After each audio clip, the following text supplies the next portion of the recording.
જય દ્વારકાધીશ, જય મુરલીધર।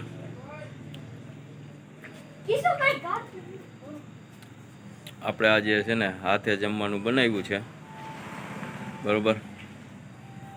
તો ઈચ્છા હતી કે હાથે બનાવવું છે જમવાનું, એટલે મતલબમાં બનાવ્યું છે સાદું ને સિમ્પલ। જોઈએ તમને બતાવું શું શું બનાવ્યું છે।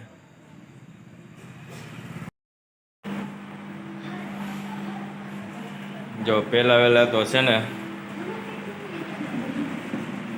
લાલ અને લીલા મરચાના રાયતા બનાવ્યા છે, બરોબર।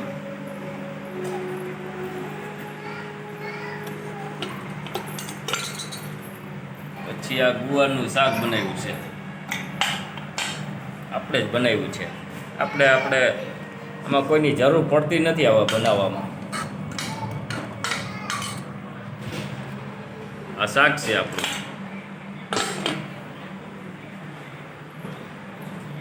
અને રોટલા બનાવ્યા છે, ગરબામાં પેક કરી દીધા। આજ ઘરના બધા બહાર ગયા છે, જ્યાં રોટલા બનાવ્યા કેવાક બન્યા હોય। બહુ ભૂખ લાગી એટલે જોકે ખવાય તો જાહે। આ ભાત છે બપોરના, બાયું રાખીને વહી ગયું। અને આ મગનું શાક છે, બપોરનું ફ્રીજમાં બે પડ્યું હતું, હવે એ ભાવશે તો ખાવું, નકર પછી ગાયુંને જવા દેવું। અને આ રોટલો બનાવ્યો છે, આ શાક બનાવ્યું છે, અને આ રાયતા બનાવ્યા છે। તો હાલો ખાવાની મોજ લઈ, બીજું હું। જય દ્વારકાધીશ, જય મુરલીધર।